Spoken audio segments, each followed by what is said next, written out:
You're listening to an Airwave Media Podcast. Get ready with me for day 5 of my Pilates challenge and then a casual work from home day. I really want to be comfy today, so I'm going to go with my new Steady State set from Lululemon. I went for the matching hoodie and sweats. I love layering them over workout clothes, especially for early morning classes. The fabric, I believe it's called Superloft, is so soft on the outside and fleecy on the inside. Obsessed. Anyway, that's the vibe for today. See you next time. Shop the new Steady State Superloft now at Lululemon.com. When you want your spring break to feel like... and your kids' pool day to feel like... and your hotel bed to feel like... ooh, and room service to feel like... because at Hilton, hospitality feels like... Your cabana's ready. Would you like fresh towels? It matters where you stay. Book now at Hilton.com. Hilton, for the stay. Hi everyone, this is Jenny and Jen. This is a re-release from our back catalog about the Plague of Justinian. We're re-releasing this to give you a sense of what the Roman Empire was dealing with in the midst of all these Gothic rebellions and new kingdoms. So the Plague of Justinian started in 541 AD, again in the midst of this war to take back the Italian peninsula from the Ostrogoths. It continued for decades afterwards. Some research, which we talk about in this episode, suggests the plague was started by climate change connected to the volcanic winter of 536 AD. So while this was going on, war was raging for control of the Italian peninsula. Between the Ostrogothic kingdom and the forces of Justinian I, led by Belisarius, Justinian himself and his wife Theodora did get sick with the plague, but they recovered. Eventually, Justinian did take back control of the Italian peninsula, but he lost it a few decades later when a mass migration of Lombards was able to roll right over the skeleton crew he'd left to hold the peninsula. Maybe there was not that much to defend at that point after the Plague of Justinian had killed 1 in 3 people on the peninsula, or thereabouts. Anyway, there's also an interesting connection to plague death here that we can get into when we talk about the Gothic connection to the vampire myth, which will occur in a later episode. Get excited. We hope you enjoy this episode, and thanks for listening. This episode is brought to you by our Patreon members. Thank you so much. Join our Patreon for extra episodes, interviews, extra content, and to help support the podcast and help us continue to do the work we do. Go to patreon.com/ancienthistoryfangirl to learn more. And the pus flowed, discharging itself down into the sea.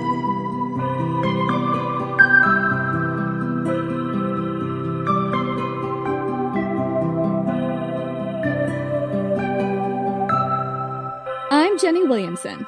And I'm Jen McMenemy. And this is Ancient History Fangirl, Corpses Everywhere edition. Oh boy, Jenny, I'm gonna need a drink. We're both gonna need a drink, Jen. Motherfucker, I'm ready for a drink. I'm gonna preface this by saying that Jen and I are both people who lived through a pandemic, as no doubt you are if you are listening to this podcast and you're alive in 2023. We've all lived through a pandemic. We were both alone during the pandemic. It was rough for us. I'm not saying it was Black Death level rough, but it was rough. Yeah, it was rough. I also had a family member who had a terminal illness. It was a tough time. We still are unpacking a lot of that, as I'm sure many of you are. Today, we're going to delve into a very ancient plague that killed a lot of people, and it just might not be what you want to listen to if you're still unpacking 2020. Or it might indeed be what you want to listen to, because Jen and I decided that together we were going to do this and that we were going to drink a lot. Like, a lot. Yule-level drinking. I think it's the only way I can handle this. Jenny did all the primary research, and all I had to do is read it and check and make notes and just, make sure I understood what the thesis was and everything that was going on. And I said to Jenny, I was like, I don't even know if I can read this through without having a drink. I did manage that. But I know I can't record it without a drink. It is so dark. Some people don't like humor around very serious subjects, and some people like it. As I've said, Jen and I have both been through it. Humor is our way of coping sometimes. If you know you're not going to be into that, just be aware. And I'm not sure what direction this is going to take. This might turn out to be funny or very maudlin. I really don't know. I can't promise this is going to be funny, you guys. But we found... so we've both been... Should we tell them about the Buzzballs? Yeah, so if you're in America, and I think they're in Canada now too, you might have seen in your grocery store or liquor store these little things called, I say things, they're sort of ball shaped. They're called Buzzballs, and they are kind of our new favorite weird guilty pleasure drink. They are sneaky little bitches, okay? Yeah, they're sneaky fuckers. Look out. The first time Jenny had it, she's like, yeah, it wrecked me. And I was like, it's little. I don't see how that could happen. And then I drank one and I was like, that sneaky little bitch. So, drink with your own caution. I will say Buzzballs are a female-owned company. So, yeah, that's good. Support that. What flavor Buzzball do you have, Jen? I have a strawberry margarita and also a chocolate one. I'm going to have two because I would like to see if I can get to Yule levels. I think I can only handle one without being horrifically hungover tomorrow, and mine is a Lotta Colada one. I think it's pina colada flavored. I've never had this before, but I am only drinking the one. Although I did buy a second one just in case. It's like break glass if there's an emergency situation. Yeah, we're calling this recording the Buzzballs and Buboes recording. That's the working title, at least. Buzzballs and Buboes. Join us, please. Join us. Shall we open our drinks? 3, 2, 1. Oh, it exploded all over my face.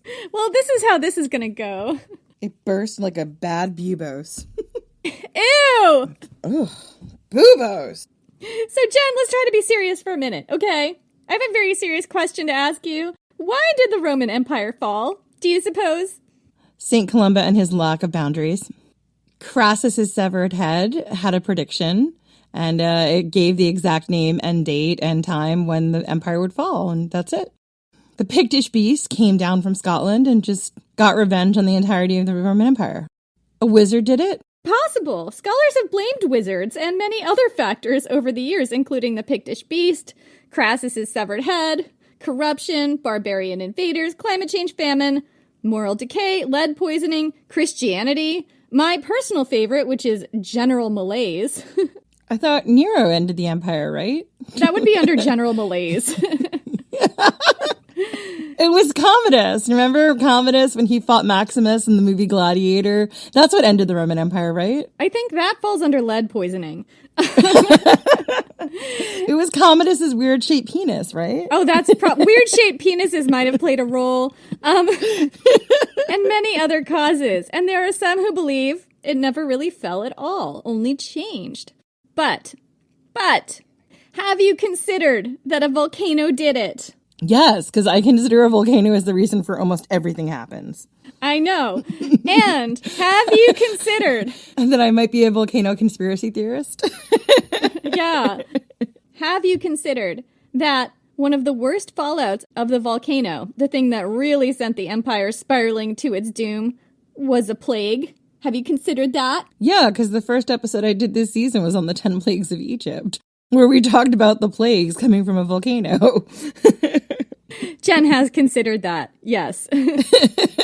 Again, I might be a volcano conspiracy theorist at this point. But anyway, realistically, this is an episode about a plague that killed upwards of 100 million people by the time it was done, as many as 60% of its victims.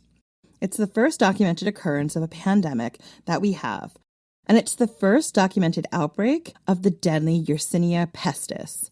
No, I'm not talking about the Black Death of medieval Europe. Oh, no. I'm talking about its big sister. I'm talking about the Plague of Justinian. I'm talking about when pesta stalked the ancient Mediterranean and ancient world. Yeah, pesta, not just a Norwegian thing. Think about it. Think about it. So, Jen, who was Justinian? Oh, let me tell you about Justinian. Justinian was born into a family of peasants sometime around 482 AD. His uncle, Justin, who had been a swineherd as a teenager, had a stroke of good luck when barbarians invaded his tiny town, and he and two friends fled to Byzantium with nothing but a sack of bread between them. From there, Justin joined the palace guard and worked his way up in the military until, through a series of improbable events, mostly it was bribery, he became emperor at the age of 68. Upward mobility was still alive and well in the empire. No ageism here. That's exciting to be emperor at 68. Yeah, good for him. Anyway, Justin adopted his nephew Justinian when he was highly placed in the court, so Justinian grew up in the imperial court, rising in increasingly influential positions. His uncle Justin became emperor in 518, and there are those who believe that it was Justinian calling the shots long before he died in 527. Justinian was ambitious and devoted to what people were starting to call Renovatio Romanorum.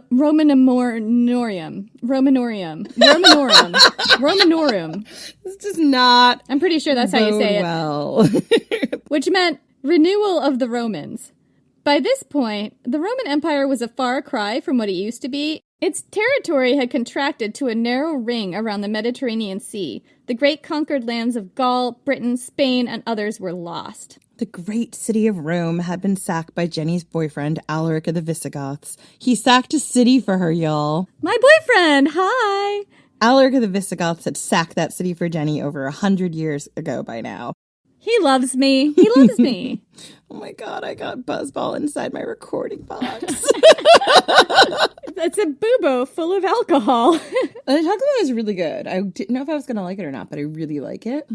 Anyway, the great city of Rome had been reduced from a population of more than 1 million to less than 35,000. It was now a sprawling, overgrown ruin with islands of inhabited buildings amongst overgrown streets and squares, all the great marble monuments overgrown and falling apart. The entirety of Italy was controlled by the Ostrogoths. Justinian wanted to take it all back. He wanted to restore the Western Roman Empire to its greatest glory and recover everything that was lost. And he made good progress at it, too. In the next 14 years, with military campaigns that won back swaths of Spain, North Africa, Italy, and Eastern Europe, until 541 BC. And then came the plague that brought his empire to its knees. So, I know people are going to ask us about his wife, Theodora. She was a sex worker. He did a lot of things in the laws that made life better for women and sex workers, theoretically. I haven't done the deep dive. Justinian might have done some feminist things. I'm not sure yet. Gonna look into it. But for now, I'm just focusing on this very narrow area of his life because it's a big enough story, you guys. She might be someone we cover next season, which is our kind of odds and sods season. Or maybe we'll cover her in a Patreon. So we're not ignoring her or leaving her out. We're also not covering a lot of Justinian's life either. We're just giving you the context to talk about the plague. So at this point, we should pause a minute and talk about how Yersinia pestis works, because actually it's pretty metal.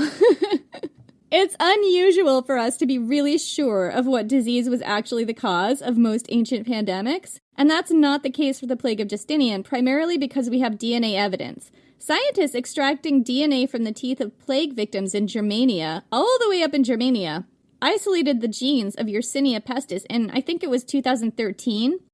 The Black Death did it, Jen. It was always the Black Death. Yersinia pestis is primarily a disease of small rodents like rats and squirrels and mice. And while it can be deadly to these animals, often, from what I understand, it isn't. It can circulate for a long time at low levels in rodent populations. Historically, mainly in Asia and the Near East, although it is in different places now. Only 3 times in recorded history, at least that I know of, has it broken out to human populations at the pandemic level. The first time was the Plague of Justinian. The second, the Black Death in medieval Europe, and the third was in 1894 in Yunnan, China. Although smaller outbreaks do occur even today, it is extremely rare. Yersinia pestis is a bacteria that lives in the guts of fleas. The bacteria blocks the gut of the flea, causing it to starve. And while starving, it'll bite anything. It'll bite rats, but it will also be more eager to leap to other hosts, like humans. Just that one human, his name is Bob, and he's patient 0. Right. Wouldn't it be great if it was confined to the one person? I mean, not for that guy, but... No, well, it wouldn't, because he'd still cough all over everything and spread it. Or have a Bubo that explodes in your face like a buzzball. I don't think we're doing anything for Buzzballs branding, really. Like... They're actually really good. They are delicious. Anyway. And they will wreck you, so if you want to get wrecked. So if you're listening to this episode being like, what did Jen drink? Now you know. Anyway. Diseased fleas are more...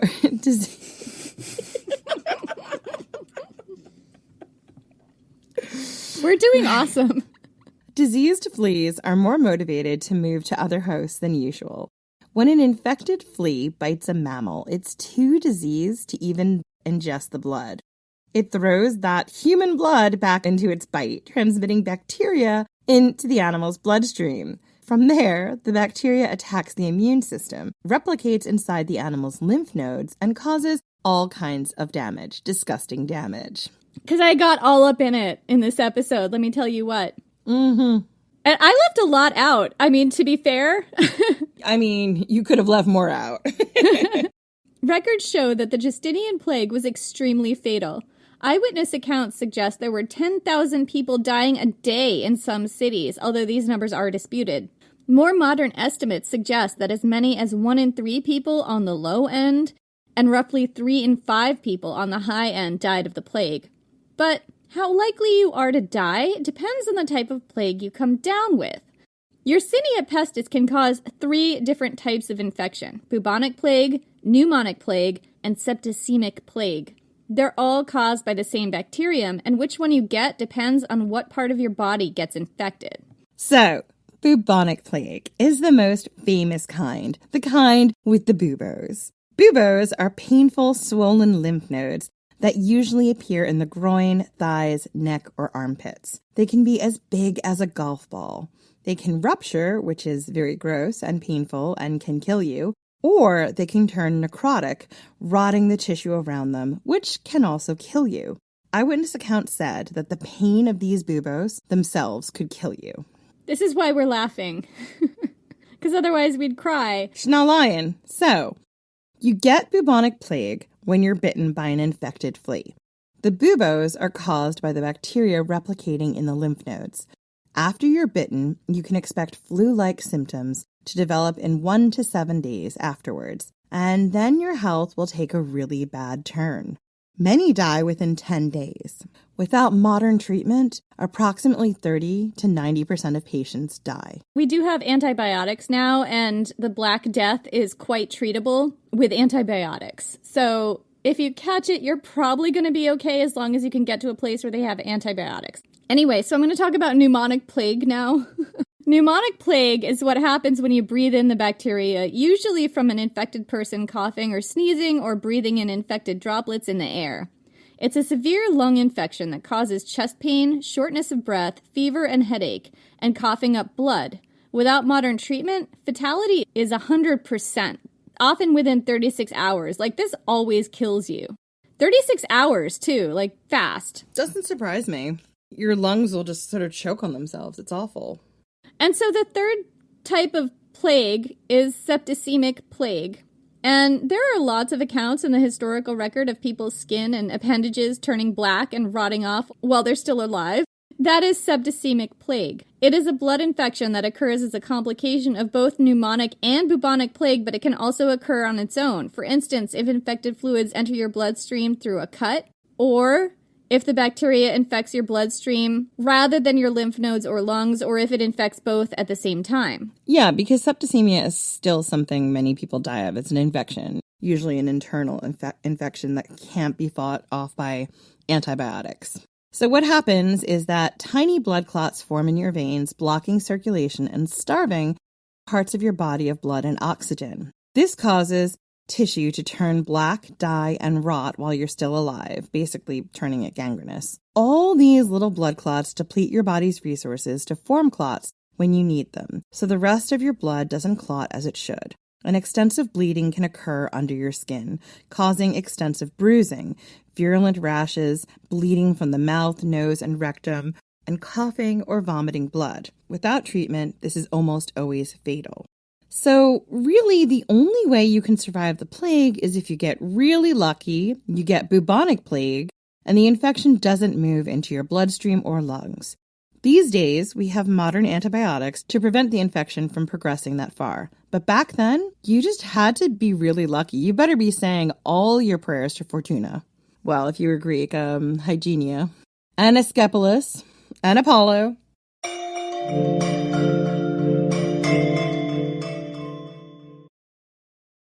We all have that dream trip we've been wishing we could go on, but too often life, or usually price, gets in the way.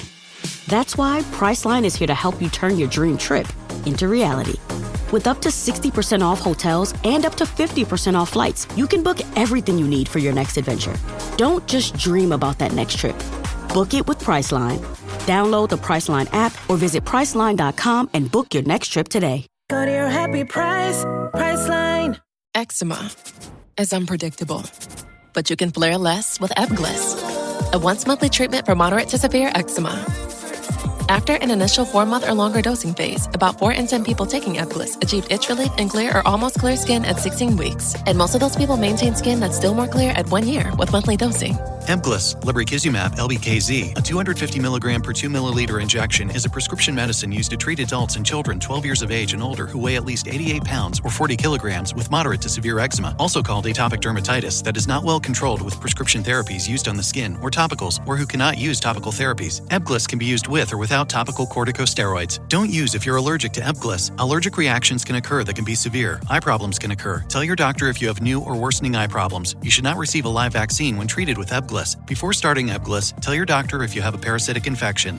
Ask your doctor about Ebglyss and visit ebglyss.lilly.com or call 1-800-LILY-RX or 1-800-545-5979. Spring is here, and there's a whole new way to chai at Starbucks that's made perfect for you. Choose your sweetness, dial it up, or keep things light. Add a touch of pistachio, a hint of strawberry, or vanilla, or make it a spring classic with lavender.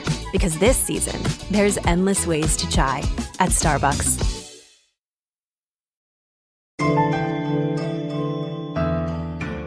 And let's talk about conditions in ancient Roman cities for a second, because they really encouraged the spread of this. I mean, it was spread easily anyway, but there were some conditions here that were working against people. So, ancient cities in general were vectors for all kinds of disease, and this is especially true of ancient Roman cities. To understand why, you have to know about the insulae, rickety apartment buildings, particularly in Rome, I'm sure they were in other cities as well, where people lived on top of each other in buildings that frequently collapsed or caught fire. They're like apartment buildings, basically, and in which there was no running water, except for maybe a communal fountain in a courtyard in the center. Like, if you have your own running water and your own baths and toilet and stuff, you're probably really, really rich. People relied on communal baths, communal toilets, and communal fountains for all their washing and personal hygiene needs. So let's start with the baths, because we're going to go into detail here. The ancient Romans were very into their communal baths, where everyone would get naked and bathe together. Sometimes men and women had separate facilities, and sometimes they didn't. This was a place where people from all social strata, except for the extremely wealthy, who had their own baths, but, the just basically wealthy still did this, got naked and soaked their dirty, filthy, sweaty bodies in water that was hardly ever changed. Roman writers complain about how filthy the public baths were, about how the water was just a warmed-over slurry of dirt and scraped-off oil and poop and bodily fluids. Ew, poop. People pooped, seriously. They were talking about it in the ancient Roman sources. Doctors advised you not to go to the baths with open wounds lest you catch gangrene. And the fact that they had to say it means a lot of people were going to the baths with open wounds. I don't know. That's my guess. Yeah. Tell us about the toilets, Jen. Oh, yeah. I'm so glad you gave me the toilet paragraph. I talked about the warmed-over slurry. I think I'd prefer that to the poop stick. So, as we mentioned, then there was the issue with the public toilets. Again, there were no toilets in most insulae or apartment buildings. People would use chamber pots, but there were also public toilets where people sat on benches with no dividers that were as few as 18 inches apart. They pooped into a hole and wiped their butts with a communal butt sponge, which was a known vector for spreading intestinal worms, whipworm, roundworm, and parasites that caused dysentery. All of these were common to get off the poop stick. Ugh, I guess they didn't disinfect them at all. I think they had a bucket of vinegar that they plunged them into. I'm not sure how disinfectory that would be. Oh, can you imagine if you had like a wound and you were just rubbing a butt stick into your... Ugh, if you had a hemorrhoid, it'd be awful. Anyway, I'm going to need another buzzball in a minute. Anyway, so ancient Roman cities were in general just disease hotbeds or diseased hotbeds. Either or is accurate. So another factor was the grain distribution system. Grain largely wasn't locally produced in the Roman Empire. I mean, sometimes it was, but frequently it wasn't, depending on where you were. And the time period we're talking about. In general, it was produced in breadbasket provinces and shipped throughout the empire in order to equalize food security. In some cities and towns, there was also a grain dole, or the cura anninae, which may have continued into Justinian's time. This was just a huge silo of public grain, given out for free or at a low cost to those in need. And you know what comes with grain, Jenny. You know what comes with grain. Rats. And you know what comes with rats? Plague. So grain was shipped and redistributed all over the empire from places that produced grain, some of them paid their taxes in grain, to places that needed it, including large cities like Byzantium and Rome. Large grain supplies also traveled with armies. All throughout the Roman Empire, grain was moving all the time. That's how the empire functioned. With the grain came the rats. With the rats came the fleas. With the fleas came the plague. We have three eyewitness accounts of the Plague of Justinian. Perhaps the earliest in terms of chronology is that of Procopius. And I just see his name and I always want to call him Procrustes from mythology, the serial killer, but he's not. His name is Procopius. Well, also Procopius was one of our sources for 536 AD, so if you are recognizing that name, that's why. Dude had seen some shit. Poor dude. So, Procopius' secret history was written probably in 550, only about 9 years after the plague started. Procopius tells us that the sickness began in Pelusium, a fortress city in Egypt, roughly 180 miles east of Alexandria. It came on the grain barges. DNA evidence suggests that this strain of Yersinia pestis originated in Central Asia, but we don't know enough to pinpoint where. Now, Egypt was, at the time, the central breadbasket and distribution hub for most of the grain in the Roman Empire. Grain was produced in the region and shipped there from elsewhere, and then redistributed throughout the Mediterranean. As soon as diseased rats were in those grain shipments, the Roman Empire was doomed. The sailors on those grain barges were probably dead or possibly dying by the time they arrived in Pelusium anyway. And once they docked, rats streamed out from the boats and into the city. From there, the disease spread to other parts of Egypt, into the grain depots, and onto the other barges, and throughout the Mediterranean world. Procopius was in Constantinople when the plague hit. He called it Byzantium. And I'm just going to use the word Byzantium because that's what it was then. This city was the capital of the Roman Empire at the moment, since Rome had been taken over by Ostrogoths. Byzantium was also a port city, famous for its complex and formidable fortifications, the Theodosian walls, which we've talked about in other episodes in the distant past. But the Theodosian walls couldn't protect against this. Nothing can once it's inside your city. Except antibiotics, but we're not there yet. The plague started in the port areas, the lowland areas which were poorer and more crowded, and also had a higher rat population, and potentially might have had sewage problems because a lot of things would have emptied into the river. Ancient Roman cities had better sewage than most cities, but they probably were draining a lot of things into, the harbors, so you're probably not wrong. Mm-hmm. But then the plague spread quickly into the rich neighborhoods in the hills. Even Justinian himself caught the plague, though he was lucky he survived. Procopius tells us that the plague seemed to move as if intelligently guided, spreading in all directions to the ends of the world, leaving neither, quote, island nor cave nor mountain ridge untouched. He said it always started on the coast and moved into the interior.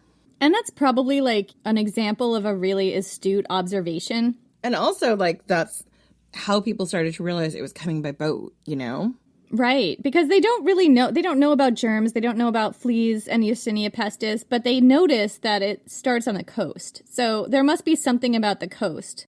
So Procopius was in town when the plague hit Byzantium. By then, he'd have heard rumors of it spreading elsewhere because it didn't get to Byzantium until its second year. There was a whole year where it was out in the countryside before it got there. The first thing Procopius mentions is visions of supernatural beings. And there is a lot of this in the original eyewitness sources, blaming things on various supernatural beings. So, quote from Procopius, Apparitions of supernatural beings in human guise of every description were seen by many persons, and those who encountered them thought that they were struck by the man they had met in this or that part of the body. And immediately upon seeing this apparition, they were seized also by the disease. Now at first, those who met these creatures tried to turn them aside by uttering the holiest of names and exorcising them in other ways as well as each one could. But they accomplished absolutely nothing, for even in the sanctuaries where the most of them fled for refuge, they were dying constantly. But later on, they were unwilling even to give heed to their friends when they called to them, and they shut themselves up in their rooms and pretended that they did not hear, although their doors were being beaten down, fearing obviously that he who was calling was one of those demons. But in the case of some, the pestilence did not come on in this way. But they saw a vision in a dream and seemed to suffer the very same thing at the hands of the creature who stood over them, or else to hear a voice foretelling to them that they were written down in the number of those who were to die. But with the majority, it came about that they were seized by the disease without becoming aware of what was coming, either through a waking vision or a dream. So I figured we could unpack this now. Oh, I mean, I have so many thoughts. First off, growing up incredibly religious and also from two very superstitious backgrounds, like, you can see what they're doing here, right? You can see later mythologies about different specters attached to death. Like, even our Pesta is here, but they're not calling her Pesta. You can imagine, you know, our Morrigan, our Banshees, they're all here. They're just not called that. People seeking a rational or supernatural, which to them I guess was rational-ish, explanation for something that was happening that they couldn't explain. Yeah, because also I think, you know, one of the things that's really difficult sometimes for modern audiences to understand is, like, we understand things on a very different level than they did, right? Like, we're like, oh, we can understand it spread this way and this is what you do.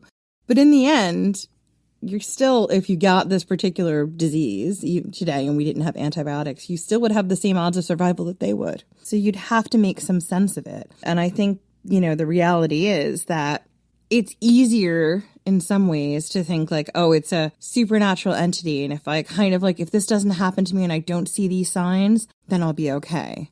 As opposed to it is just completely random and carried by rats and fleas that you probably won't see entering your home. Yeah, and he does mention at the end that with the majority, it happened without people having a dream or even having a waking vision. Like, it's just people would be seized by the disease but without becoming aware of what was coming.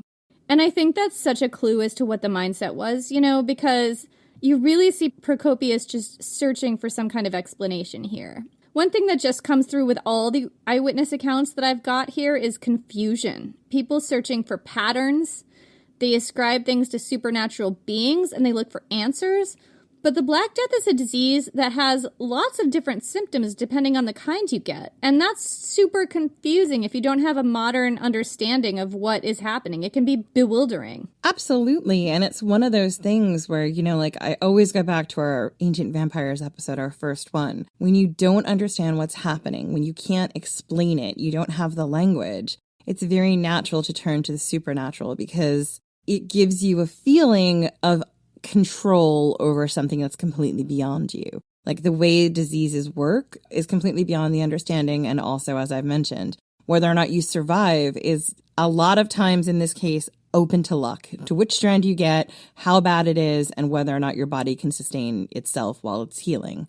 That's not something anyone is comfortable with. No one is comfortable with knowing that. I'm not comfortable with knowing that, you know? I want to have a way to fight it. And if it's supernatural, then there should be a way to fight it. Maybe, theoretically. There should be a curse tablet I can do, or a goddess I can call on, or God. Or a spell, yeah. Procopius doesn't just talk about the supernatural stuff. Oh no. He also writes about how the disease progressed, with eyewitness clarity. Quote, and they were taken in the following manner. They had a sudden fever.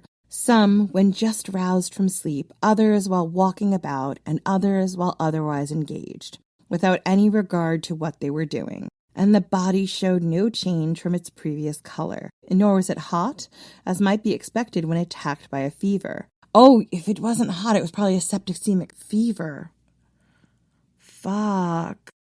I guess, I don't know. No, that's what my father-in-law died of. My father-in-law died of septicemia, and it's a type of blood poisoning. and he wasn't feeling well, but he had no fever, and I didn't know that that was what was wrong with him. And if I'd known, we got him to the hospital sooner, who knows? Anyway, nor did they see any inflammation set in, but the fever was of such a languid sort from its commencement and up till evening that neither to the sick themselves nor to a physician who touched them would it afford any suspicion of danger. Does that sound like what your father-in-law had? Yeah, when he died, he died of septicemia, and when it came on originally, I didn't know that's what he had. I was looking for signs of fever. I didn't know that the type of infection he had would give him symptoms of fever but no temperature, so he just wasn't feeling well. So, we took him to the hospital and he was sick, but he didn't have a fever. And that's also something that can happen. We were regularly taking his temperature, looking after him, but that's what it was. There are certain things you look for, and if you don't know about them, then you don't know how to treat them. And back then they didn't know it, and I didn't know it, just a few years ago. So it's fucked up. You okay? Yeah, you take over. Okay, so I'll take over. So, quote, "It was natural, therefore, that not one of those who had contracted the disease expected to die from it, but on the same day in some cases, and others on the following day, and then the rest, not many days later, a bubonic swelling developed. And this took place not only in the particular part of the body which is called bubon, that is, below the abdomen, but also inside the armpit, and in some cases beside the ears, and at different points on the thighs." Yeah, so what he's explaining is where your lymph nodes are. They probably didn't call them that at the time, but that's what he's explaining. Absolutely. And he's describing possibly septicemic infection that is coming on at the same time as the bubonic infection. Yeah, which makes sense because it probably got in their bloodstream via a cut. Or just the flea biting them. Yep. I'm baffled that it ever happened that somebody got bubonic plague without also getting septicemic plague, because the disease has to go to the bloodstream before it reaches your lymph nodes, right? Not necessarily. So the way your lymph nodes work is they swell up when you get an infection. They're kind of or if I'm thinking of this right, the lymph nodes and the glands. A lot of times people know you're sick. Your doctor, I remember going as a kid, would always feel my lymph nodes, my glands, to see if they'd swollen up, because that's usually your body's first sign of trying to fight an infection. So I guess it's however it gets in. I mean, again, we're not doctors. We're not doctors. That disclaimer needs to be present. We may have an incomplete understanding of all this stuff. Yeah, I guess it's however it gets into your bloodstream. I don't think it has to directly go into your blood, because you can get pneumonia, but and that's water on your lungs, but nobody's putting extra water into your lungs. It's from an illness that you got, probably airborne or bacterial. There's 2 different types of pneumonia as well. Potentially something like that. I don't know. I'm not sure. We don't know. We're drunk. Yeah, we're just randoms who are drunk. We're sweeping over our Buzzballs right now. And crying over our Buzzballs and Buboes. We're fine. We're fine. Jen's fine. This is not really triggering. It's fine. It's not triggering for either one of us. I don't know what you're talking about. Anyway, Procopius wrote that the doctors were at a loss to understand the disease. They noticed that sometimes people died almost immediately. Sometimes they died only after many days. There were a bewildering array of extremely nasty symptoms with seemingly no rhyme or reason behind them. Very experienced doctors couldn't predict with accuracy who would live and who would die. The sickness tended to strike everyone, young and old, healthy and sick, rich and poor. Some people died while receiving excellent care, and some who were neglected lived. Treatments of the time achieved extremely unpredictable and varying results. Pregnant women suffered especially. They were almost certainly going to die if they got sick, usually after miscarriage or during childbirth. Procopius says that the plague burned through Byzantium in 4 months and peaked at around 3. At its peak, he says 10,000 people were dying per day. That's what he says. People have disputed that, but that's what he says. Things got so bad that burial customs really broke down. Quote, "At that time, all the customary rites of burial were overlooked, for the dead were not carried out escorted by a procession in the customary manner, nor were the usual chants sung over them. But it was sufficient if one carried on his shoulders the body of one of the dead to the parts of the city which bordered on the sea and flung him down, and there the corpses would be thrown upon skiffs in a heap to be conveyed wherever it might chance." Dark times, kids. So, space ran out in normal graveyards. The emperor gave orders to dig large trenches. But these ran out of space too. People started breaking into ancient tombs to bury their dead. In Galata, a neighborhood in Byzantium, people tore the roofs off the guard towers and threw corpses in, quote, complete disorder, piled them up just as each one happened to fall. They filled all the towers with corpses, and then put the roofs back on. Procopius says that an evil stench permeated the city, and this freaked everyone out still more, especially when the wind was blowing from Galata. I mean, just the corpse towers. I can't get over the corpse towers. All right, I'm writing a book called The Tower of Corpses. Because that's a real thing that really happened. It's a real thing that really happened, and I'm going to write about it. Another interesting thing you find here is people self-isolating, which is a way to deal with a pandemic. I mean, many of us did that. I absolutely did that. Many of us listening have done that. I certainly did. Probably almost all of us have done that. So these people were self-isolating not systemically out of public policy, but due to fear. Procopius writes that during this time, people did not go out. Those who were still healthy stayed inside, either mourning the dead or attending to their sick relatives. I mean, there's also paranoia. People were staying in because of that. We've covered that. Well, yeah, there was also all the supernatural creatures. These weren't sexy suck and fuck vampires. I'm not going out if it's not the sexy ones. I'm not seeing anything in Procopius about whether or not the supernatural creatures were hot. So I'm not going out. Anyway, so to continue with this whole thought about sick relatives here, attending to the sick was not for the faint of heart. Not only because of the risk of contracting the disease yourself, but because of the delirium that would sometimes set in. So here's a quote that talks about the difficulties of caregiving for a loved one who was infected with the Black Death. Quote, "Good Lord. For here ensued with some plague patients a deep coma, with others a violent delirium, and in either case they suffered the characteristic symptoms of the disease. For those who were under the spell of the coma forgot all those who were familiar to them, and seemed to lie sleeping constantly.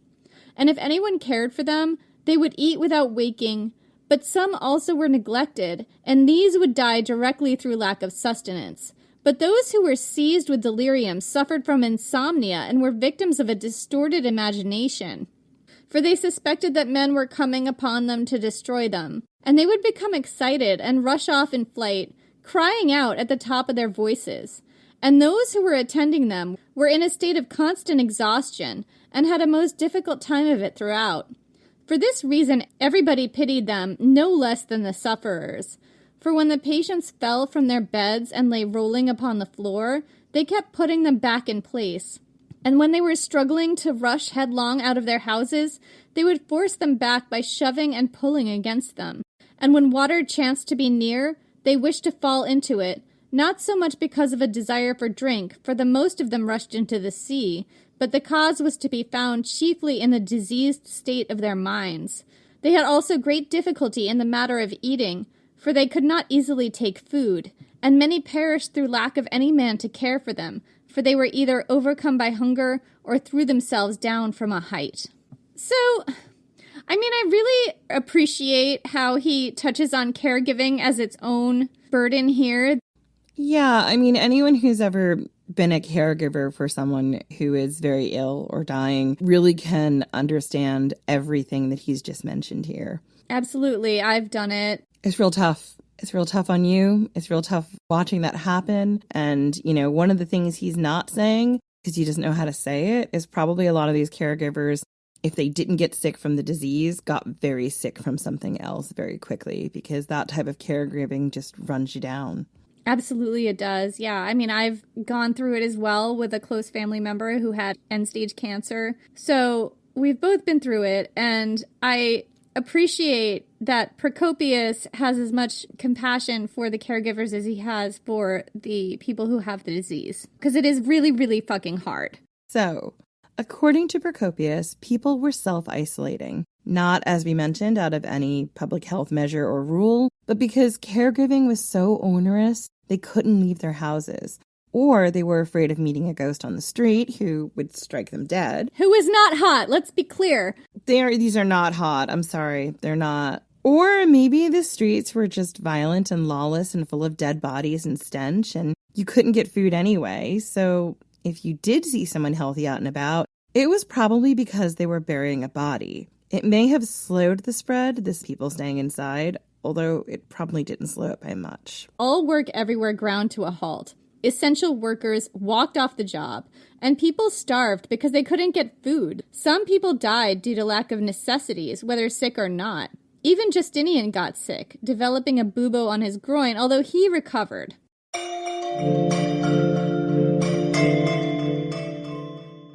Pele, Hawaiian goddess of volcanoes, fire, and rebirth. Maeve, Celtic warrior queen and nemesis of heroes.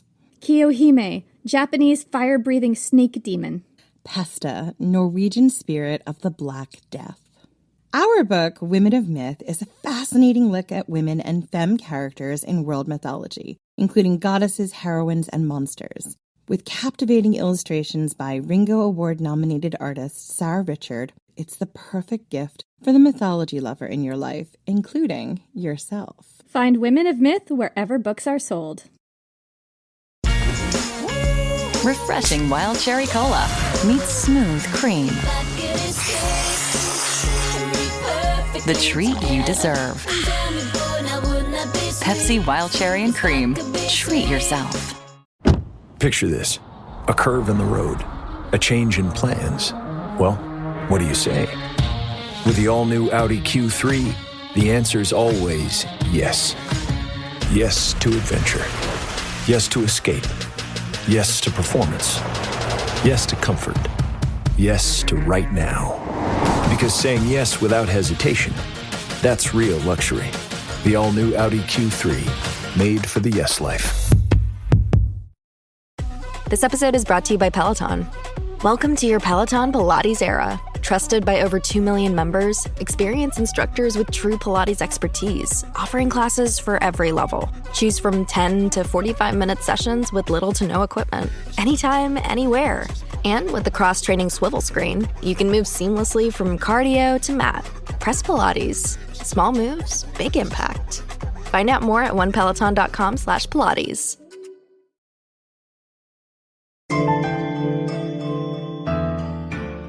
So, the next eyewitness account that we have is from John of Ephesus.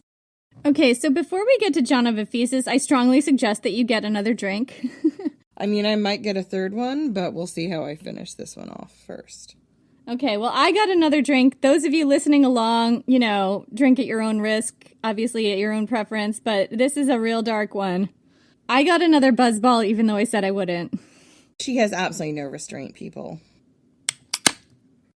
So, the next eyewitness account we have is from John of Ephesus. Strap in, you guys, because John of Ephesus had seen some shit. He was a bishop who worked in Justinian's court. He wrote a history that included a very long account of the Justinian plague, and it was longer and more detailed than Procopius. He wrote shit down. So, his eyewitness account is now lost, but parts of it have been quoted in other places. The opening section in a later account by Michael the Syrian in the 1100s, and the rest of it by someone named Pseudo-Dionysius of Tel Mahir. Oh, of course he's Pseudo-Dionysius. There's only one Dionysius. Right. Writing in the 700s AD, and the original only exists in one single handwritten manuscript that's currently now in the Vatican, and that in itself blew my mind. Like, this extremely personal, extremely detailed eyewitness account of this horrific event was just in this one scrap of paper. This voice coming down to us from time. Like, it was important that he tell us this. He wanted to tell us this shit and wrestled with it, and that's how it came down to us, through this extremely tenuous line. So I had feels about that when I was writing this. It really connected to John of Ephesus, you guys. I mean, wait till you hear it.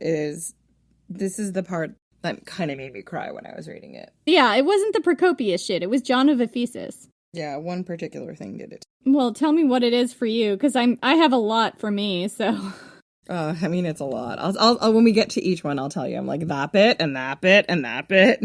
We're just two traumatized people reading an account from another traumatized person who's probably more traumatized than us by a lot. It's Ephesus, right? Not Ephesus, right? It could be Ephesus. I could be wrong. I'm going to say John of Ephesus, but I'm just doing that because one of us will be right. We're going to cover all our bases here. So John of Ephesus' account was written in Classical Syriac, an ancient liturgical language that evolved from Aramaic. We're getting this eyewitness account through the lens of several translations and languages. Just an FYI. So John of Ephesus' account expands on what Procopius tells us, and I wonder what's been lost because what he tells us that is preserved is very detailed, and it is horrific, like Middle Ages Black Death level horrific. And I have to say, when I originally thought I would cover the Plague of Justinian, I thought it was just in Byzantium, like I did not realize the scale. One thing that comes through is a deep and pervasive grief. It just leaps off the page. John of Ephesus was an early leader in the Syriac Orthodox Church, an early branch of Christianity based in Syria and Asia Minor. John of Ephesus was very active in Asia Minor and was also an important official in Justinian's court. So he did a lot of traveling back and forth. When he started to witness the plague, he was on the road traveling from Syria to Byzantium. So he had a front row seat to what was happening early on, before the plague reached Byzantium, before it even reached Egypt. He says that the plague started in southeast India. He says one of the first signs of the plague there was that a strange disease was causing, quote, was causing men to become enraged, like dogs. They became mad, attacked one another, went into the mountains, and committed suicide. So from there, the plague wound up in Kush, an ancient name for the kingdom of Nubia, directly south of Egypt, along the Nile. From there, it started showing up in Egypt. According to John of Ephesus, it didn't come to Pelusium from the Near East. Instead, it traveled up the Nile. So there's a little bit of a discrepancy here in terms of where the plague came from. Although it theoretically didn't have to be a discrepancy because Procopius just says that it came to Pelusium in grain barges. We assume that those grain barges came over the Mediterranean from the Near East, but they could have come up the Nile from the south. Like, I'm not sure that I don't think it says in Procopius's account. No, exactly. John was in Palestine when the plague hit, traveling from Syria to Constantinople. So he saw firsthand what happened when the plague hit the first settlements in the Mediterranean area, long before Procopius did. He writes how he traveled from Palestine through Mesopotamia and to Byzantium. When the plague was at its height, seeing villages depopulated, and in terror that he and his party would be stricken dead at any moment. He wrote down some of the sights he saw in his travels. Villages completely depopulated, corpses lying everywhere and no one to bury them. Other villages left with just a handful of people, faced with the impossible task of burying hundreds. Cattle and herd animals abandoned and feral in the fields and mountains, grains and fruits ripening and rotting with no one to harvest them. I don't know what route John was taking to get to Byzantium. Traveling from Syria to Egypt and then to Byzantium is definitely the long way. But he writes next about what was happening in Egypt, and he writes about it as if he'd been there. According to John, when the plague reached Egypt, it emptied out whole cities and towns. Those who didn't die quickly died slowly, racked with agony, with tumors of the groin, quote-unquote, that swelled and burst. Whole families died, then whole villages, putrefying corpses piled up in public places with no one to bury them. He goes into this in detail. Then he zeroes in on Alexandria. He talks about how the disease struck like lightning, with seemingly healthy people suddenly dropping dead in the street. Quote, "It happened that a stretcher being carried by 4 carriers, they fell and perished. One fell as he spoke, the other ran away, another died while eating. Every man lost hope of living and was afraid to go out, saying, 'I shall perish in the middle of the house.'" So, in Alexandria too, people were self-isolating, for the same reason they did in Byzantium. Quote, "Men feared to go into the streets because of the stink of corpses and bodies being eaten by dogs.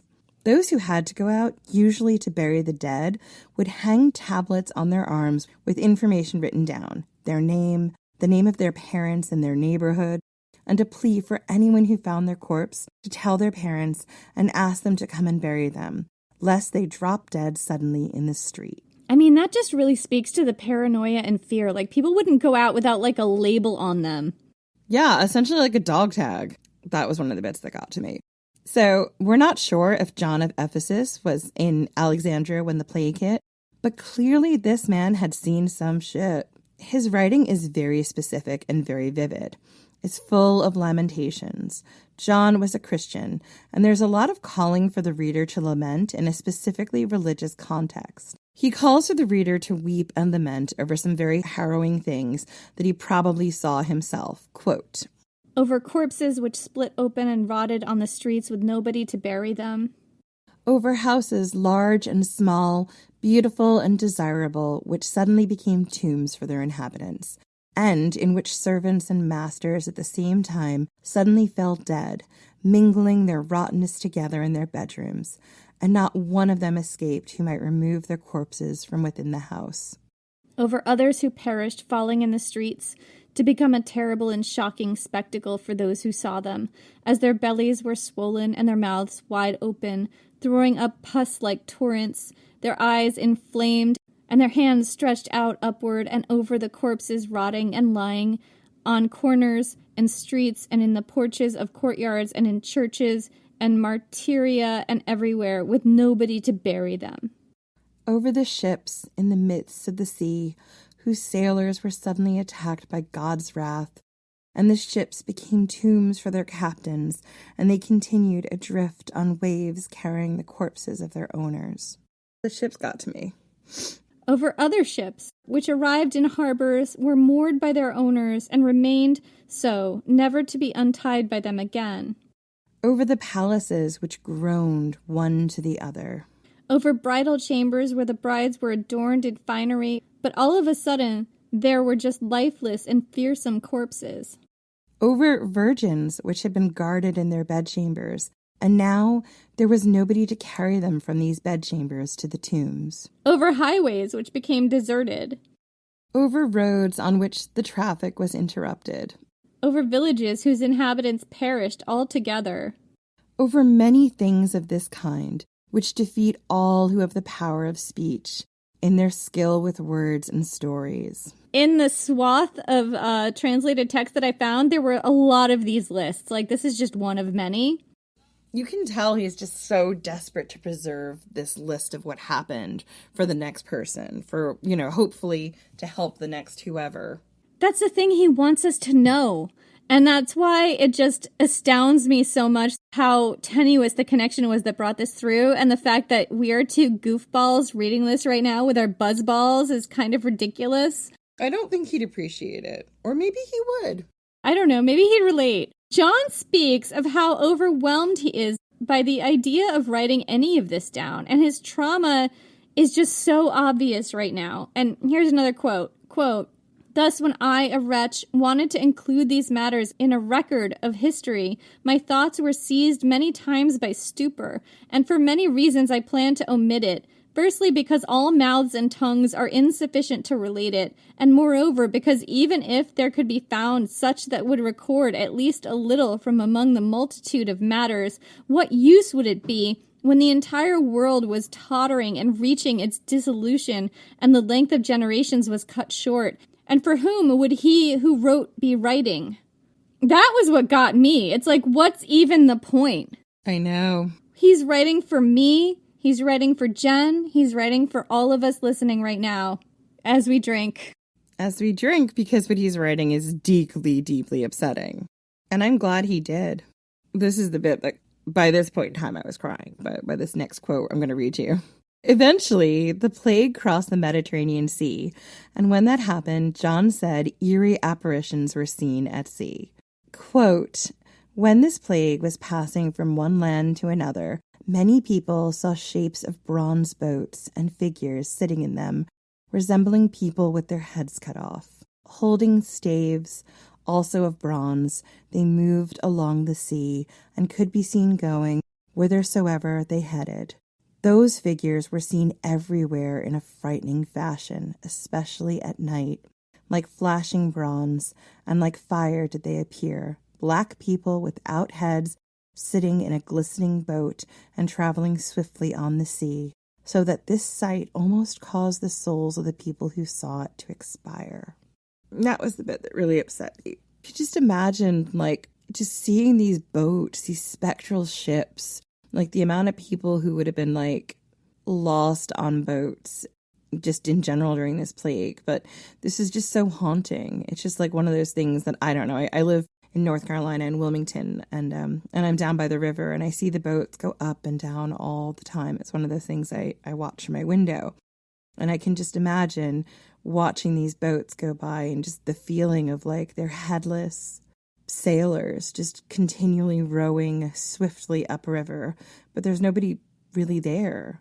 I don't know, just something, they're bronze. It just makes me think of like Egyptian mythology and the Book of the Dead and the rivers of the underworld. It just feels really like visceral and mythologized to me and haunting. It is totally mythologized, but it's also a really astute observation because this disease was traveling by sea. The menacing aspect of ships going up and down on the Mediterranean and bringing the disease with them is true. Like, that's true. Oh, yeah. I mean, these are the ships that brought the death. Even if there's no one captaining those, like piloting their ships anymore, they're going to hit ground somewhere. And when they do, death is going to come with them swiftly. Absolutely, because the rats are going to come off the ship even if the people don't come off. So, yeah, if the ship doesn't get sunk somewhere and it hits land, that's it. So, the plague cleaned out all the cities and villages of Palestine, leaving them entirely depopulated. John says the horrors that took place in Palestine exceeded those in Alexandria by far.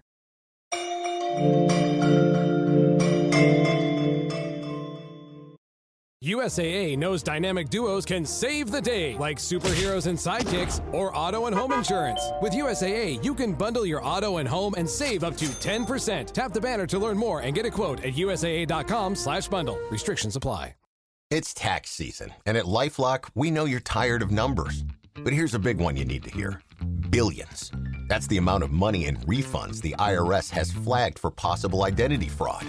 Now here's another big number. 100 million. That's how many data points LifeLock monitors every second. If your identity is stolen, we'll fix it guaranteed. One last big number. Save up to 40% your first year. Visit LifeLock.com/podcast for the threats you can't control. Terms apply. I get so many headaches every month. It could be chronic migraine, 15 or more headache days a month, each lasting 4 hours or more. Botox, onabotulinum toxin A, prevents headaches in adults with chronic migraine. It's not for those who have 14 or fewer headache days a month. Prescription Botox is injected by your doctor. Effects of Botox may spread hours to weeks after injection, causing serious symptoms. Alert your doctor right away, as difficulty swallowing, speaking, breathing, eye problems, or muscle weakness can be signs of a life-threatening condition. Patients with these conditions before injection are at highest risk. Side effects may include allergic reactions, neck and injection site pain, fatigue, and headache. Allergic reactions can include rash, welts, asthma symptoms, and dizziness. Don't receive Botox if there's a skin infection. Tell your doctor your medical history, muscle or nerve conditions, including ALS, Lou Gehrig's disease, myasthenia gravis, or Lambert-Eaton syndrome, and medications, including botulinum toxins, as these may increase the risk of serious side effects.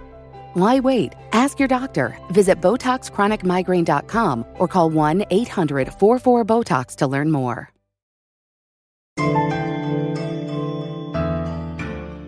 When John reached Byzantium, the plague was not far behind. So, like Procopius, he was also in Byzantium at the same time. He says people dropped like flies, as many as 16,000 in a single day. So he's saying it's even bigger than what Procopius said. Eventually, people stopped counting. Nobles and commoners died in equal numbers, and even animals, cattle, dogs, rats, even wild animals were struck down. And that does kind of make sense because the fleas did bite, kind of equal opportunity. Well, remember, the fleas are so crazy infected as well that, they don't really know what or where they're biting, just that they need to bite. Right. They're jumping from host to host, and some animals might have better defenses than others. So, as in Alexandria, part of the terror of the plague was how quickly people died, falling dead seemingly with no prior symptoms or warning. And John of Ephesus writes about this, quote, "As they were looking at each other and talking, they began to totter and fell either in the streets or at home, in harbors, on ships, in churches, and everywhere. It might happen that a person was sitting at work on his craft, holding his tools in his hands and working, and he would totter to the side and his soul would escape. It might happen that people came to the bath to bathe as usual, and they would not be able to take off their clothes, but would fall and expire. It might happen that a person went out to market to buy necessities, and while he was standing and talking or counting his change, suddenly the end would overcome the buyer here and the seller there, the merchandise remaining in the middle together with the payment for it, without there being either buyer or seller to pick it up.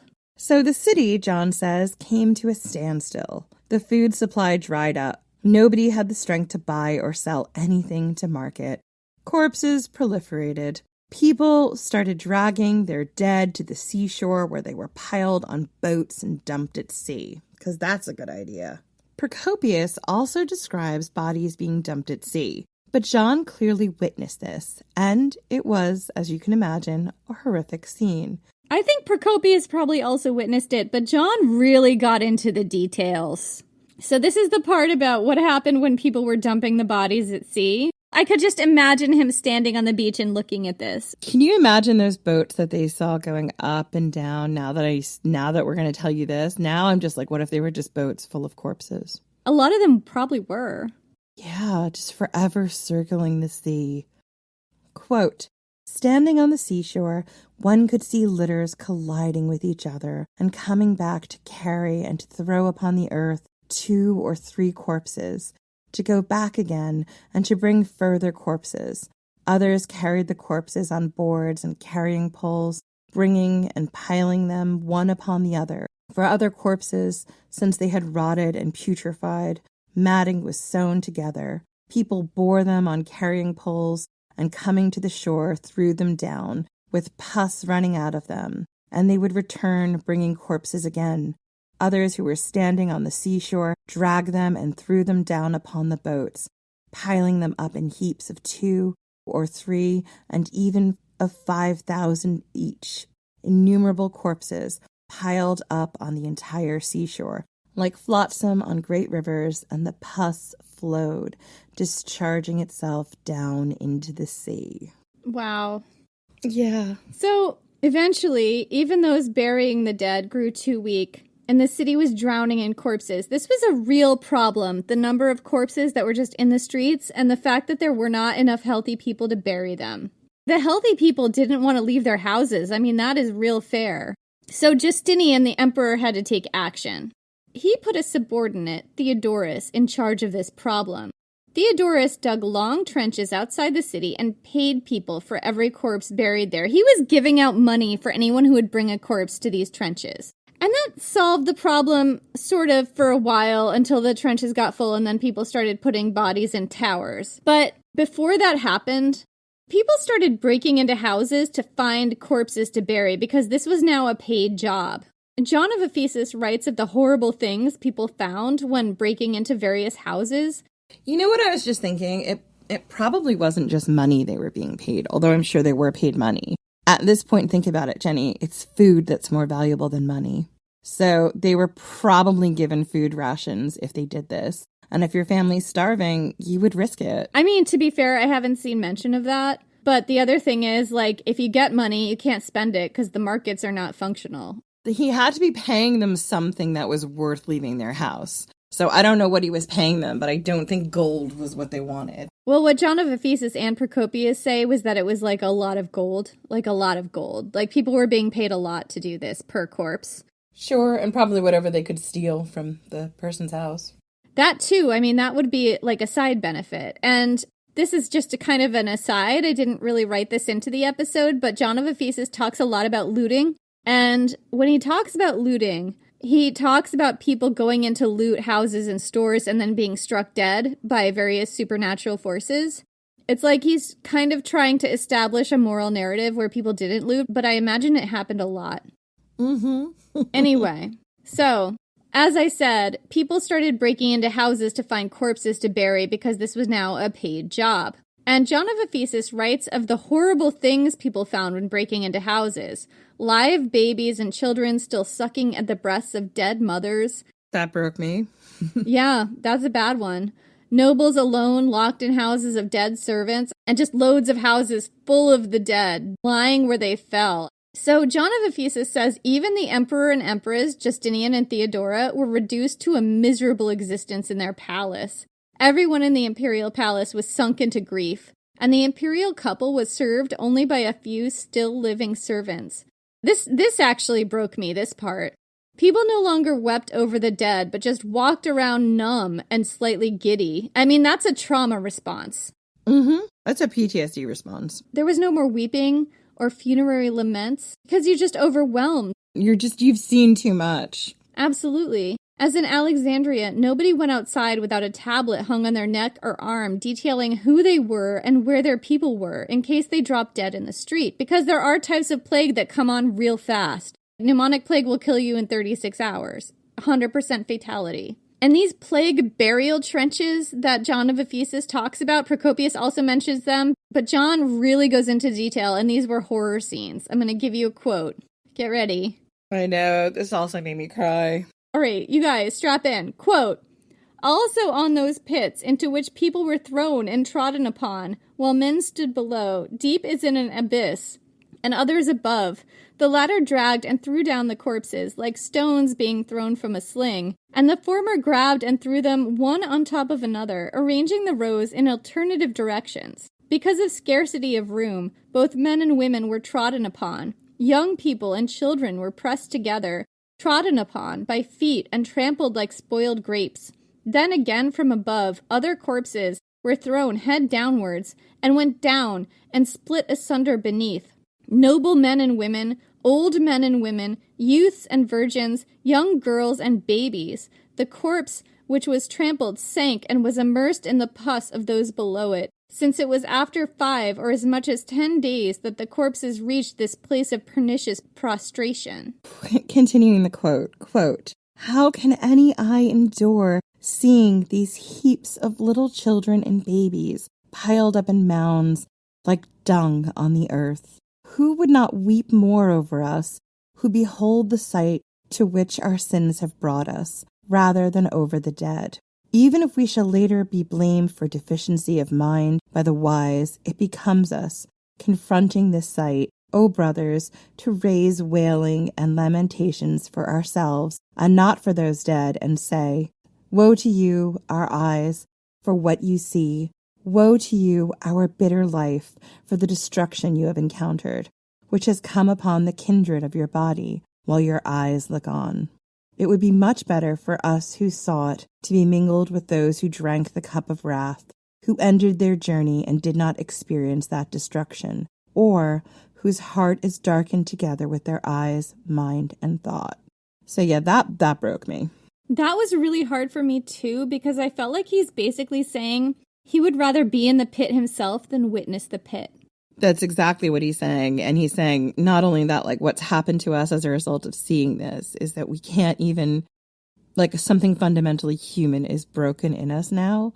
Like, it's hard to see that and still be able to feel and lament and be who we were before, because we're not even crying at the sight of these mounds of children just dead. We're so hardened and darkened and, destroyed and changed by this experience. Absolutely. And I feel that myself in my own life. Like, grief changes you. I have not seen what he's seen. And I would never claim to have seen what he's seen, but I've seen my own grief and, my own loved ones dying, and you have too. And it's just like you get to a point where to survive, you have to harden yourself. You do, and it changes you. Fundamentally, you don't go back to being the person you were before, because you can't. A part of you has died in order to survive what you've been through, and that's kind of what he's saying here. And again, I've never experienced anything on the level of what he's experienced, and he's writing this years later, still in the traumas of his grief from it. And as I was reading this, as I said, it just like I was crying the whole time. I was so upset and moved by the fact that this account has existed, that we get to read it and witness it and, share this story that, as Jenny said, we're two randos sitting in our closets, drinking Buzzballs, telling you about one of the darkest moments in humanity. And the guy who wrote it down, and the fact that we're able to tell you this is because he was able to write this down and it was preserved and we're able to read it to you. And somebody felt strongly enough about it to write it down themselves, like we're doing now. Well, not just that, like the fact that it survived, because like It's not just that he would have been the only one writing it. He's one of the few people whose account survived. That doesn't mean he was the only one writing about it. No, but somebody copied it from him, and that survived because his original account didn't survive. And we're doing that now, too. We're taking that old account, translated from different lenses, and writing it down our own abridged version. Like, we're doing that act again, so we're now part of the chain, carrying it forward. I feel like that's meaningful, and you and I both have our traumas that aren't the same at the same scale, but that lead us both to relate to this in a weird way. Like, the other thing that I relate to that he mentioned is how people were just walking around the city numb and giddy. Like that, like we said, like that's a PTSD response. Like Jen and I have both been in that place, you know? And it's something that is counterintuitive to grief because I never would have thought before that I would get to that place. Yeah, it's kind of like your body just overloads and you don't know how to be or what to do or anything. And so you kind of just do all the things. I mean, maybe we should have acknowledged before that we're not psychiatrists. So I don't know that we're talking about this correctly. These are just our experiences. We're not psychiatrists. That's just what happened for me. Neither of us have any degrees in medicine or psychiatry or psychology. So we're just giving you our firsthand accounts and what we can relate to. I'm sure some of you will feel the same.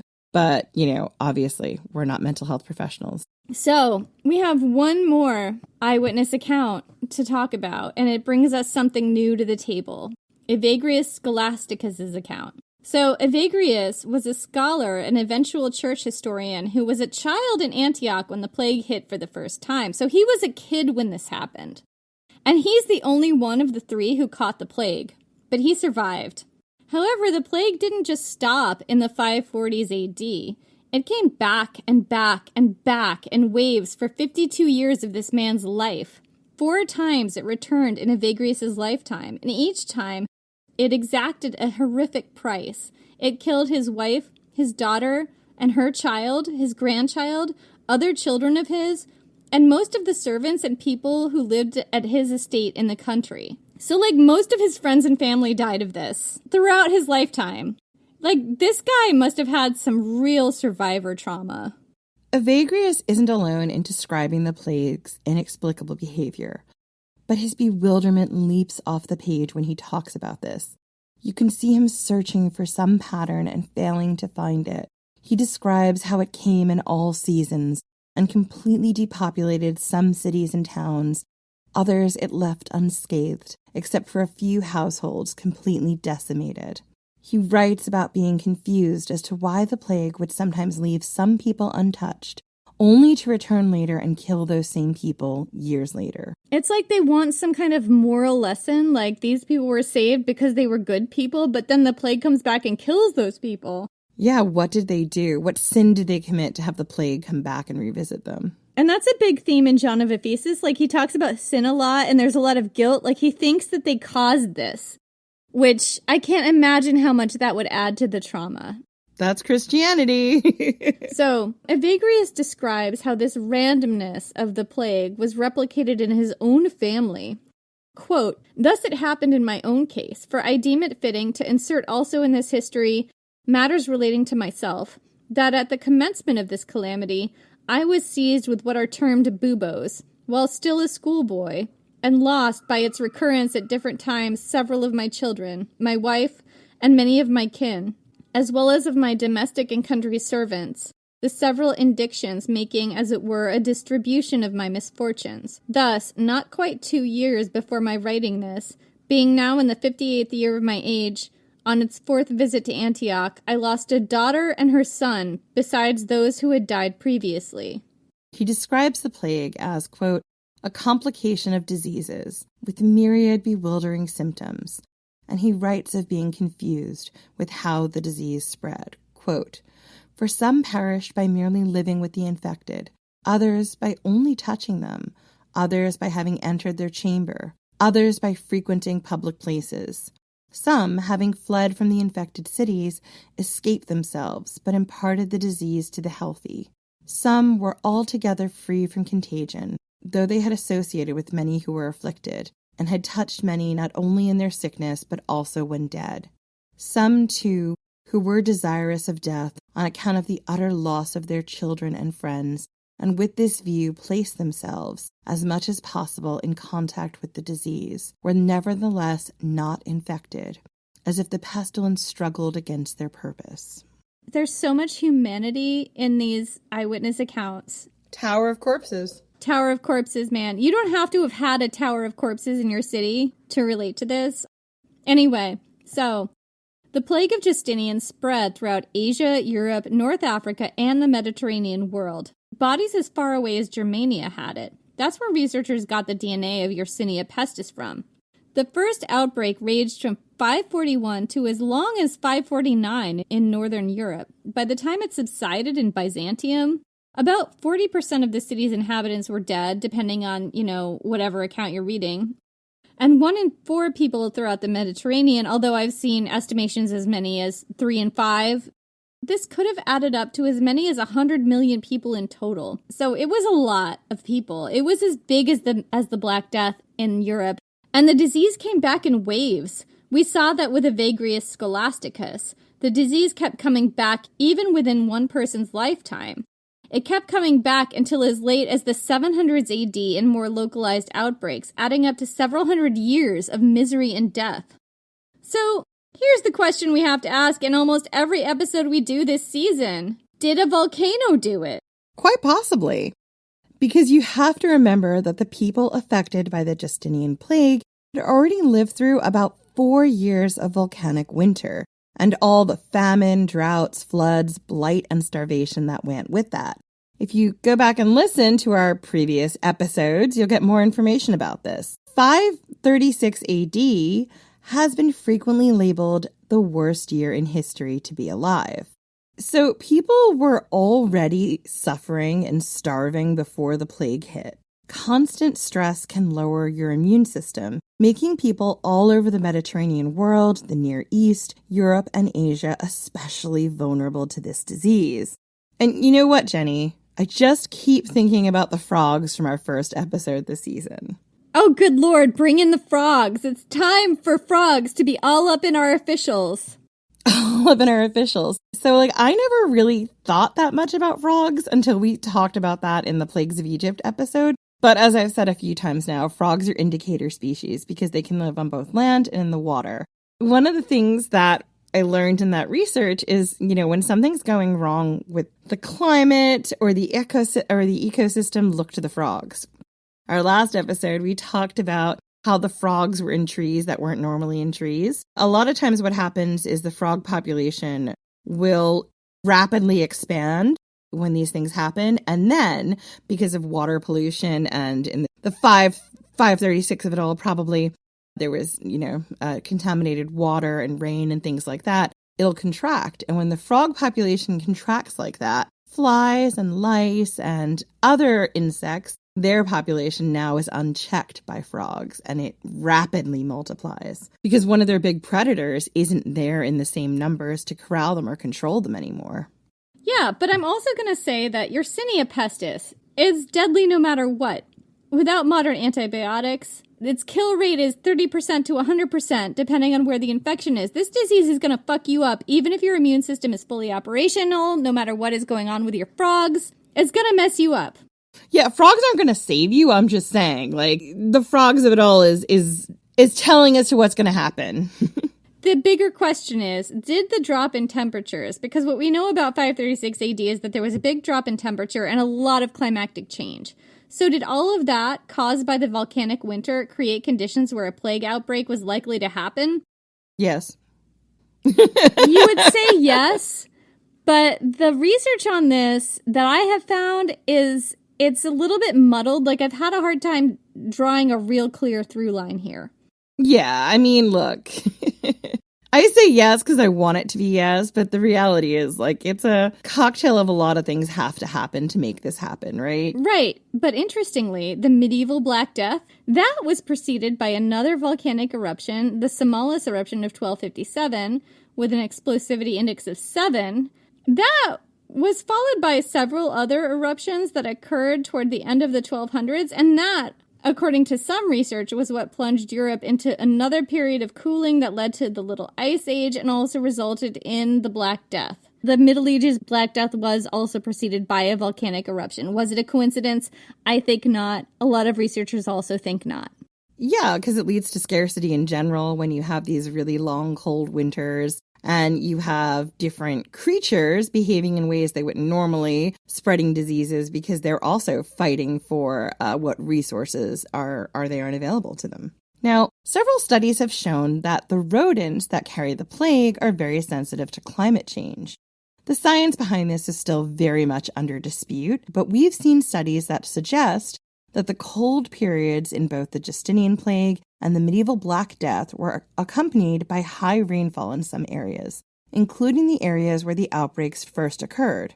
Remember that there was both drought and deluges in the ancient Chinese record from 536 AD. And also, we know the frogs were in the trees, which was an odd place for them to be.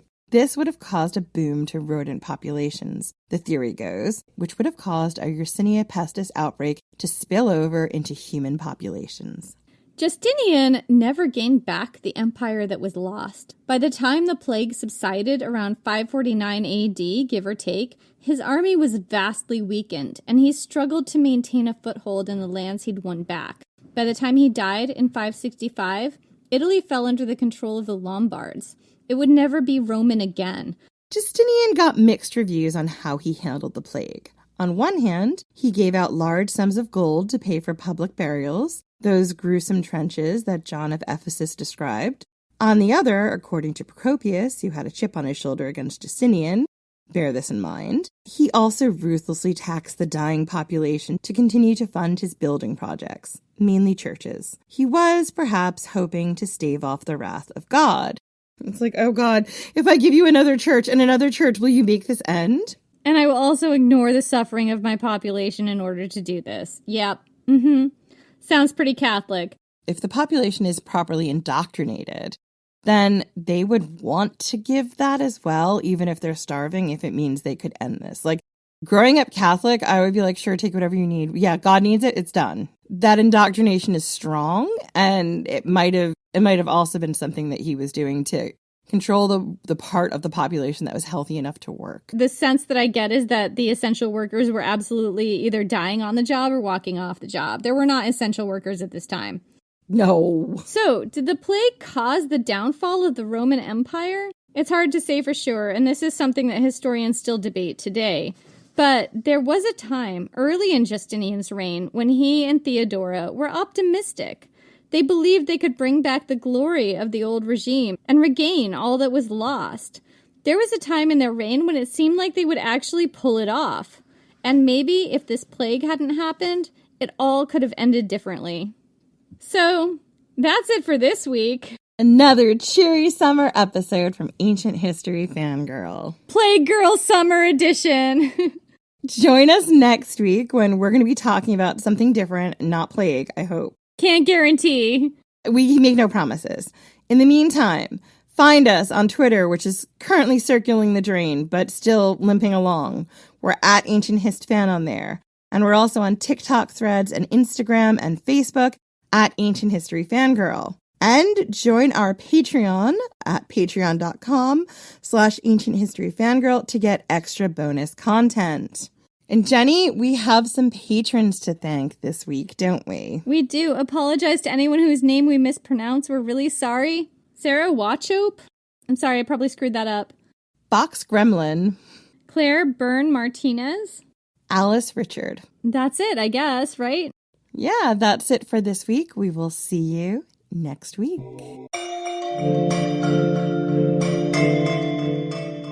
Hey everyone, it's Jen and Jenny here. And as an extra special treat, we're giving you an excerpt from the audiobook version of Jenny's novel, Enemy of My Dreams, narrated by the superb Lisa Flanagan. This is the infamous tent scene. Well, one of them. There's actually 2 tent scenes, but the other one's kind of later on and it's a bit spoilery. So I love this scene so much because it's boozy and funny and kind of sexy, and it introduces some of the side characters that I love in this book. And I also love it because it's Julia trying to persuade Alaric to come over to her side and not give her away for ransom, and it goes awesome. Julia's machinations go just as well as you'd expect. I love that. And Lisa Flanagan does such a good job with this scene. She really makes it come alive, and I just get such a kick out of this scene, so I just had to share it with all of you. I love reading this scene at readings because it's just so entertaining. I mean, I'm entertained. Are you not entertained? The book and the audiobook and the ebook are all out in stores, and you can find them wherever books are sold. Alaric thrust aside the door flap with one arm, staring with no small measure of astonishment down at the Princess Julia. She was staring up at him, swaying slightly on her feet and looking surprised to see him in his own damn tent. Alaric glanced at Riga, speaking in Gothic. How the hell did she get in here? Mystery to me. I think she's drunk. That much was certain. There was a fresh scent of wine on the woman's breath, and an unfocused look to her eyes that spoke of something more. Opium, maybe. He switched to her own imperial Latin. Hello, Julia. Send your men away, won't you? She looked at him beseechingly, the pitch-perfect tone of a manipulator in distress. What I have to say concerns your ears alone. Alaric gave her a particularly nasty smile. No. Clearly, people didn't tell her that very often. Julia's delicate jaw clenched and her eyes lit with temper. Have it your way. I'll say it right here. She raised her chin. You were talking to the wrong child of Theodosius at that banquet. I'm here to give you an empire. If Julia was capable of one thing in this world, it was holding her liquor. She'd drunk only enough to drown the fear, but now, craning her neck to meet the barbarian king's gaze, she realized too late that it hadn't worked. She was terrified. His eyes slid to her lips, and suddenly she was very aware of his nearness, in a way entirely different than fear. You have my attention, Julia. He gave her a mocking smile. He knew exactly the effect he had on her. Damn him. And crossed the tent, taking a seat in a battered camp chair. At his signal, one of his men brought her a three-legged stool. Sit. She did. What is it you want? So blunt. If I was a man, I would be given all the courtesies. She needed wine of the non-drugged variety. That would calm her nerves. I believe it's customary to offer refreshment to a royal guest before negotiations. So we ought to negotiate now, he said softly. But to her surprise, he acquiesced.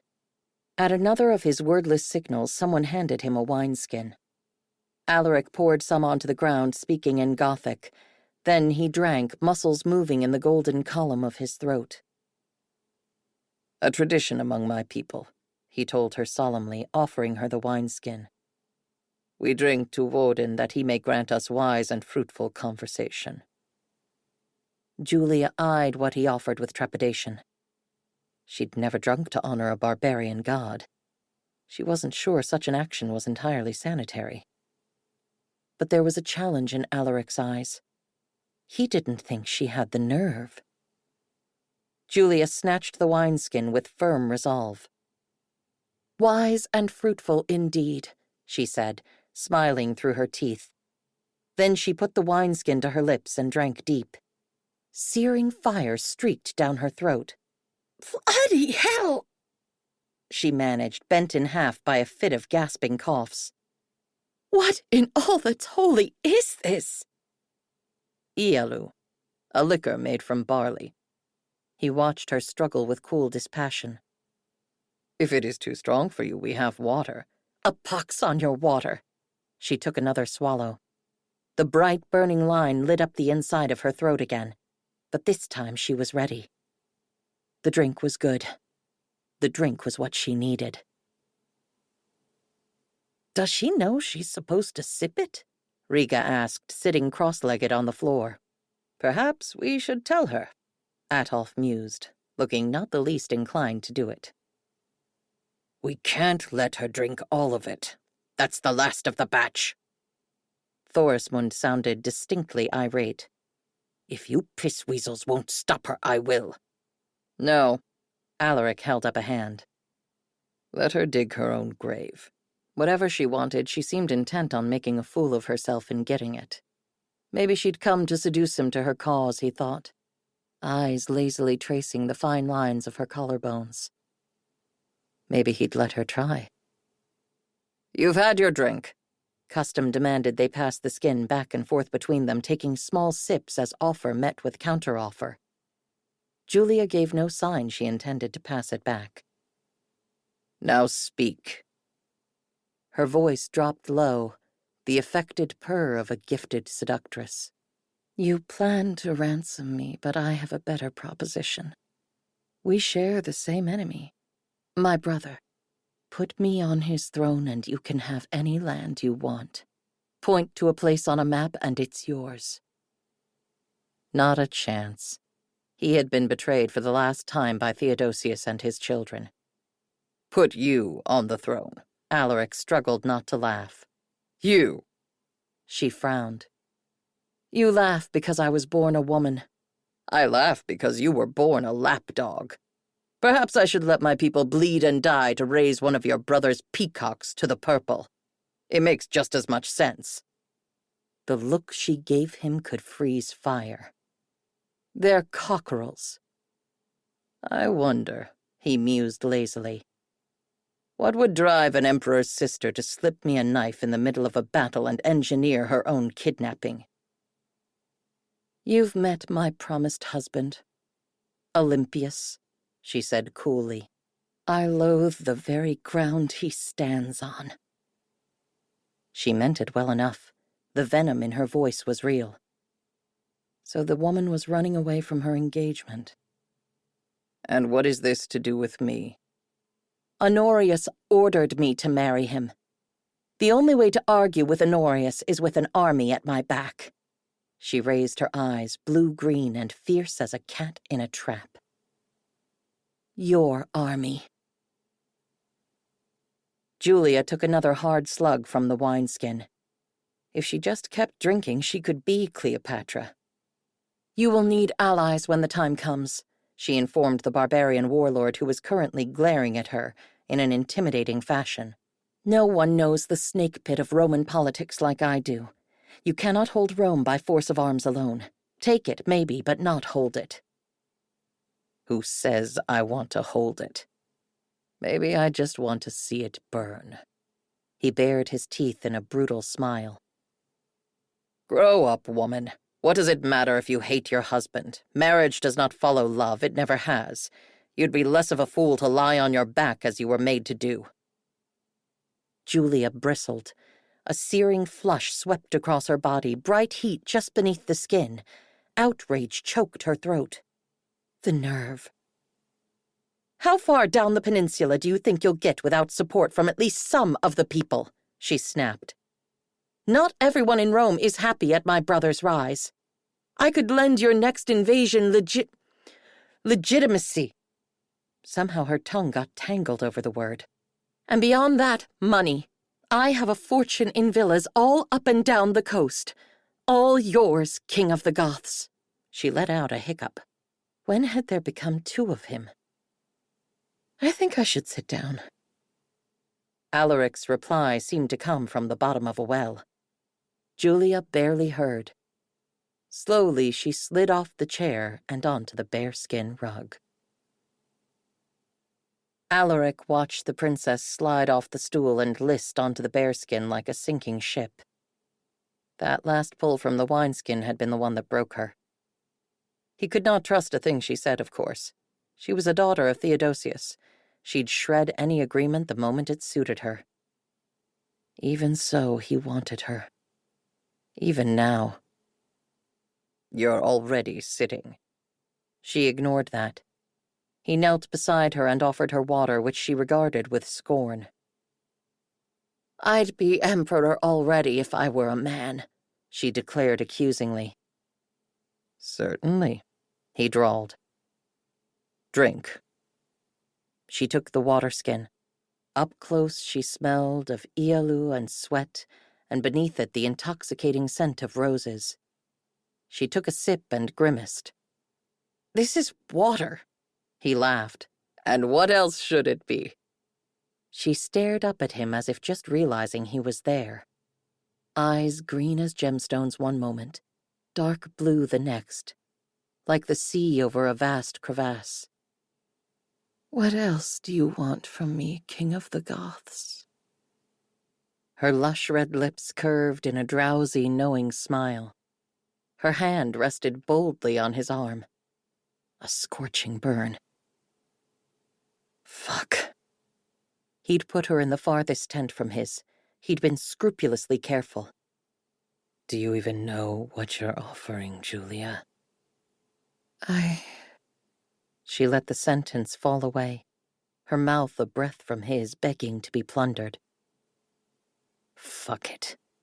He could send his men away, then press her back on this bearskin and take what she offered. He would make her sob for him. It would be his own kind of revenge. "I believe I shall take a nap," the Princess Julia announced to the room at large, fingers curling in the bearskin. "I am indisposed. You may all come back later. Come back tomorrow." Then she lay down on her side on Alaric's bearskin rug and let out a particularly loud snork. For a breath, quiet reigned in his tent.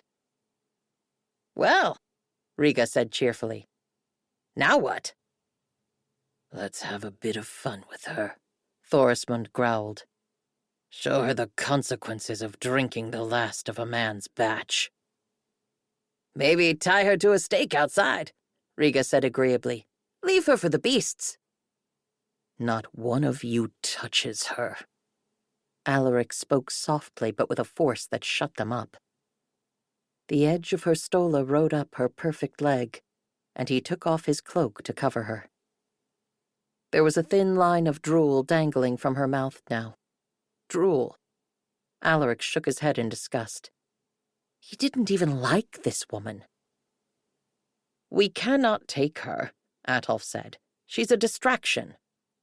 Alaric glanced pointedly at Atolf's new lover, the Gothic ex-slave with the calculating eyes who had stayed conspicuously quiet. "As if you don't have your own distractions." "Do you honestly think the Romans will bargain for her? She's defied her own brother." "They'll bargain," Alaric said. "The boy emperor can't afford to look so weak as to have his kin kidnapped out from under him." He lifted his eyes to the twins, who had come bursting into the tent just now. He hadn't the patience for whatever elaborate excuse they'd no doubt invented to explain their failure to keep the princess confined. "Take her back to the tent," he ordered them before they could say a word. He would deal with them later. Then he called his men around him and bent over the maps, the plan for their escape already building in his mind.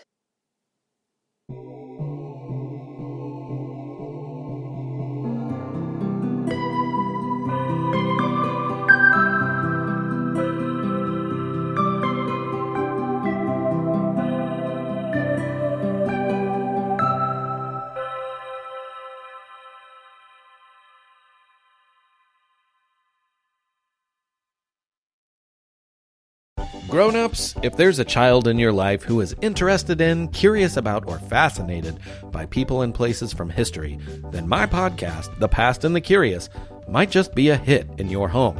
From the invention of microscopes to world-traveling dogs to fashions of the 1890s, gold rush ghost towns, and audiences going wild for walking competitions, we've got a little bit of it all. Hosted by children's author and museum educator Mick Sullivan, that's me. The show is fun, funny, engaging, honest, and beloved by kids and parents alike. Find The Past and the Curious at all the usual podcast places.